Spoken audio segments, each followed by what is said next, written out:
Defence के क्षेत्र में आज हमने भारत और जापान के पहले को डेवलपमेंट प्रोजेक्ट पर एग्रीमेंट किया है।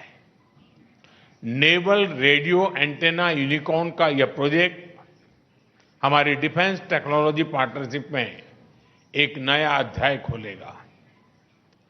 अब हम ऐसी डिफेंस टेक्नोलॉजीज को साथ मिलकर विकसित करेंगे जो रीजनल पीस, मैरीटाइम सिक्योरिटी और रूल बेस्ड ऑर्डर को मजबूत करेगी। फार्मा, मेडिकल डिवाइसेस और बायोटेक में आज किए गए एग्रीमेंट से हम ग्लोबल हेल्थ सिक्योरिटी में भी योगदान देंगे।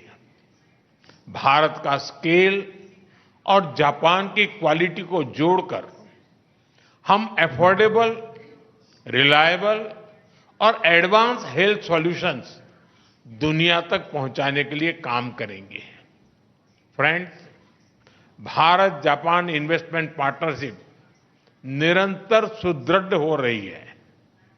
पिछले एक वर्ष में करीब 120 नए बिजनेस एग्रीमेंट्स हुए हैं, जिनसे भारत में $10 बिलियन से अधिक जापानीज इन्वेस्टमेंट आएगा।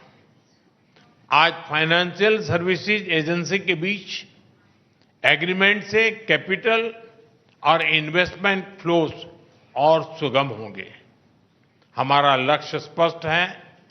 अगले 10 वर्षों में जापान से भारत में 10 ट्रिलियन येन इन्वेस्टमेंट और भारत में जापानीज कंपनी की संख्या दोगुनी करना।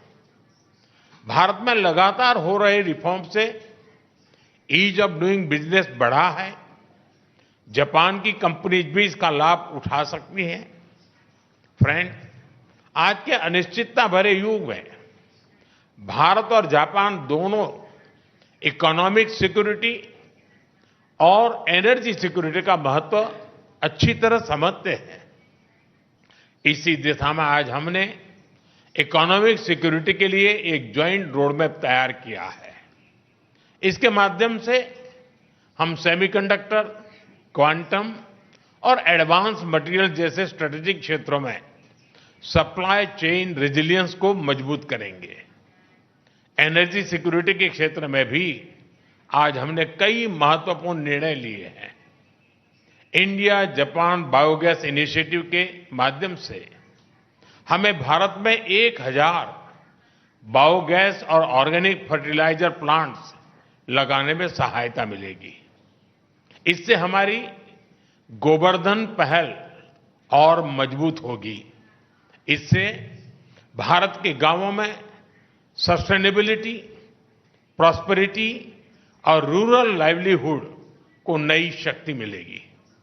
ऑयल शॉक जैसी परिस्थितियों से निपटने के लिए आज हमने एनर्जी रेजिलियंस पर भी एक महत्वपूर्ण पहल की है। साथ ही बैटरी, ग्रीन हाइड्रोजन और न्यूक्लियर एनर्जी में हमारा सहयोग विश्व के क्लीन एनर्जी फ्यूचर में महत्वपूर्ण योगदान देगा। भारत और जापान मिलकर इकोनॉमिक सिक्योरिटी को शेयर्ड सिक्योरिटी और एनर्जी ट्रांजिशन को शेयर्ड अपॉर्चुनिटी के रूप में हम लेते हैं और उसको आगे बढ़ाने की दिशा में हम काम करेंगे और उसको बदलेंगे। फ्रेंड्स, आज हमने Bharat Japan next generation mobility partnership framework भी तैयार किया है। इससे अब हम ऑटोमोटिव सेक्टर में हमारी सक्सेस स्टोरी को शिप बिल्डिंग, एविएशन और लॉजिस्टिक्स जैसे क्षेत्रों में भी दोहराएंगे। फ्रेंड्स, हमारे संबंधों की बड़ी ताकत हमारी पीपल टू पीपल टाइज है। हम टैलेंट मोबिलिटी, स्किलिंग और टेक्निकल इंटर्नशिप प्रोग्राम इसके अवसर भी बढ़ा रहे हैं और दोनों देशों के बीच रिसर्च, एजुकेशन और स्टार्टअप सहयोग भी सुदृढ़ कर रहे हैं। हमें बहुत खुशी है कि अगले वर्ष हम भारत जापान डिप्लोमेटिक रिलेशंस की 75th एनिवर्सरी मनाने जा रहे हैं। इस महत्वपूर्ण अवसर पर हम कल्चर, टूरिज्म और क्रिएटिव इकोनॉमी सहयोग से आपसी कनेक्ट और प्रगाढ़ करेंगे। योर एक्सेलेंसी, भारत और जापान की इकोनॉमी कॉम्प्लीमेंट्री है। सांस्कृतिक मूल्यों से लेकर आधुनिक टेक्नोलॉजी तक हमारी सोच और अप्रोच भी समानता है और सबसे बढ़कर हमारे संबंधों की नींव अटूट आपसी विश्वास पर टिकी है। मुझे पूरा विश्वास है कि हमारी यह विशेष साझेदारी सशक्त और समृद्ध जापान के आपके विजन, विकसित भारत के हमारे संकल्प और विश्व की प्रगति को नई ऊंचाइयों तक ले जाएगी। एक सशक्त और समृद्ध जापान का आपका विजन, विकसित भारत का हमारा संकल्प और पूरे विश्व की प्रगति को मिलकर साकार करें। मैं फिर से एक बार आपका हृदय से बहुत बहुत स्वागत करता हूं। आपका बहुत बहुत धन्यवाद। अरिगतो गोजाइमास।